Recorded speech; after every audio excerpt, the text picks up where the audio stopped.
What if it's always ever been that a person isn't able to see anything lower or above them unless they tuned into that specific frequency?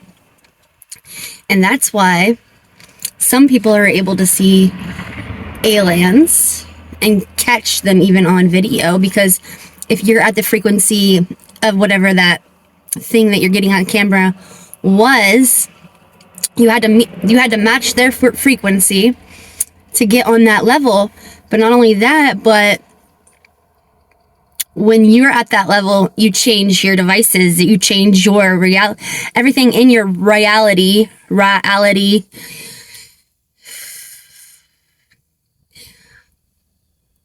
will then show at the same frequency as what you're embodying. And that's why only some people can see these supernatural things. And so, you might post a video, and while some are going to clearly be able to see what it is that you're seeing with no problem, there's going to be others that can barely see it, but give you like a benefit of the doubt. And then somebody that says like, I don't see shit. I don't know what you're fucking talking about. You know what I mean? It all depends on the frequency. So what if it's more of you saving yourself instead of the idea that your guardian angel jumped in and saved you, right? What if... So we're what we are right now. My name is Tara, so I'm Tara. I'm in a human body, right? But I know I'm also a soul that has lived many lifetimes. So not only do you have you as Tara in this embodiment, but you have all the tiny little multiple outcomes that she would have simultaneously existing, as well as any lower self that she created by not believing in herself, right? So you made new probabilities in each of those, but you also have your actual Tara and the fractals of herself that split off and got stuck in whatever was happening at that point.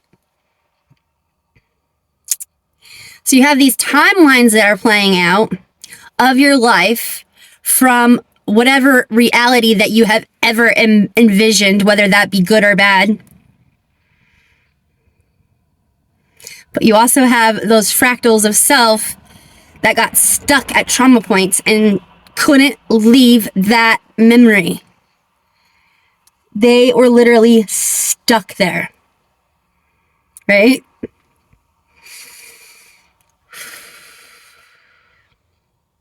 And as you're going in your journey, you're collapsing some of your timelines that you no longer want or desire, while also bringing back the lower fractals of yourself in order to become your wholest version.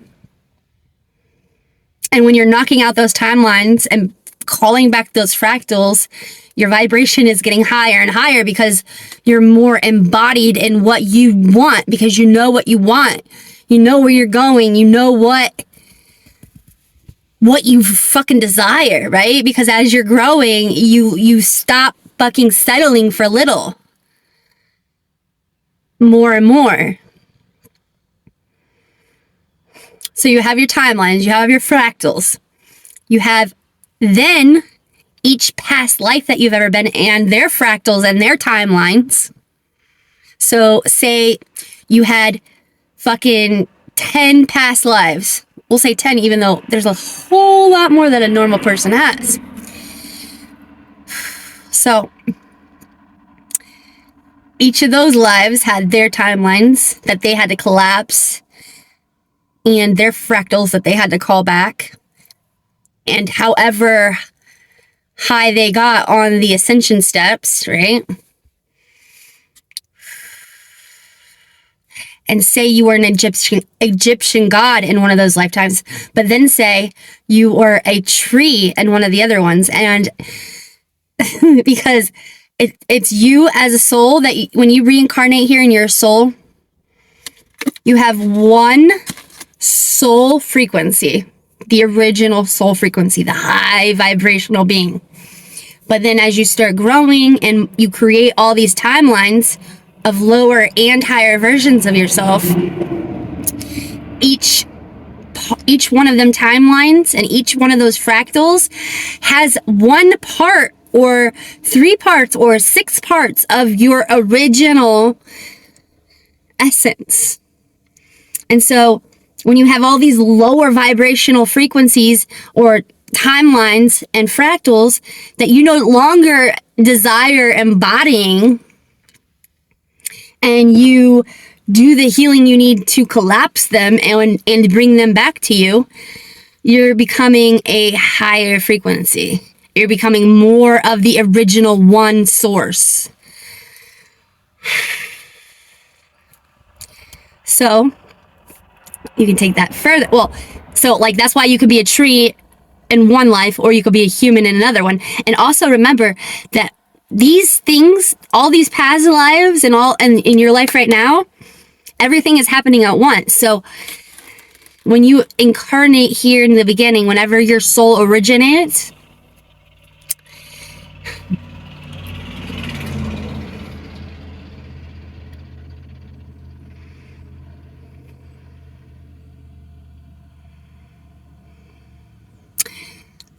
it's all happening at once. So your soul originates and say it, you already know what you're going to be doing. You're already having an idea of what's happening in your life.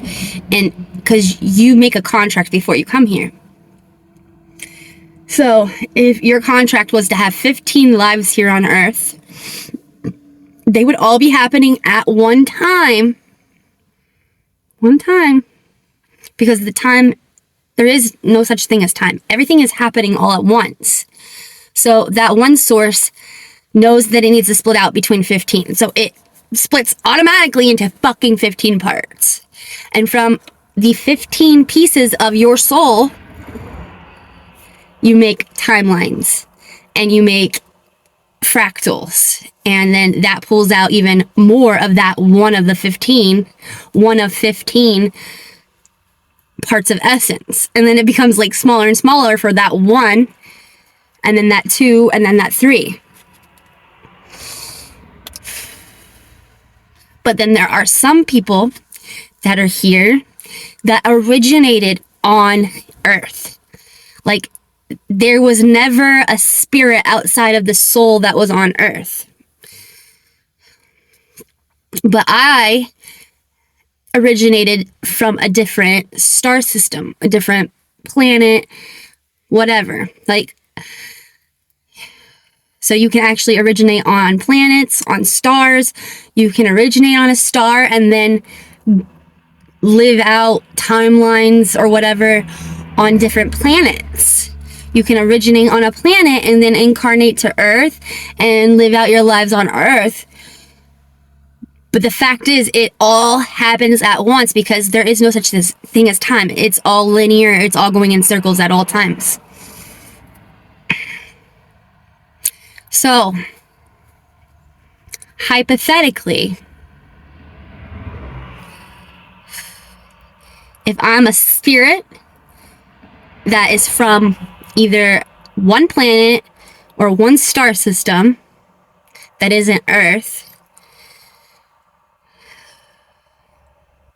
and say I live timelines on all of the planets and all the stars, right? Say I'm a being of all of those plus Earth and had multiple lives lived out on Earth.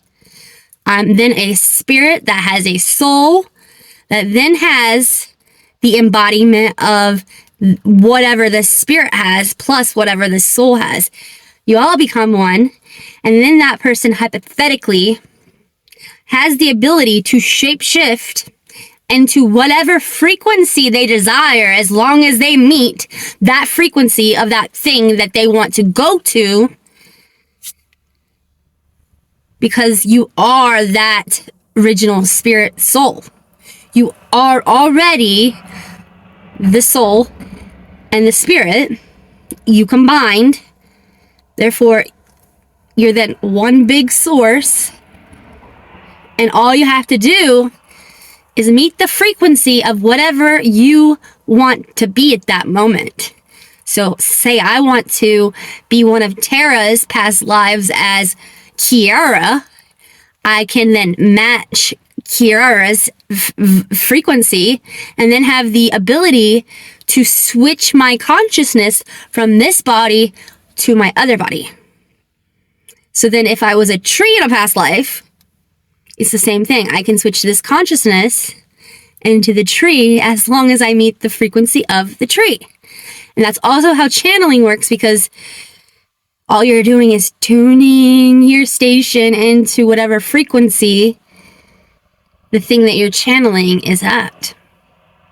So you can either tune in and just match your brain, your essence to it and feel, or you can jump there with your consciousness, or you can shapeshift into whatever it was that you were living at that point in time.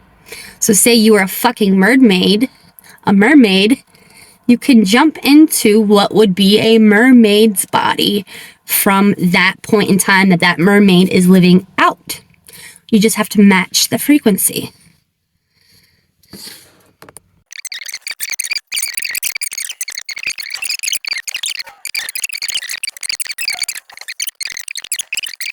So you can either tune in and just match your brain, your essence to it and feel, or you can jump there with your consciousness, or you can shapeshift into whatever it was that you were living at that point in time. So say you're a fucking mermaid, you can jump into what would be a mermaid's body from that point in time that that mermaid is living out. You just have to match the frequency.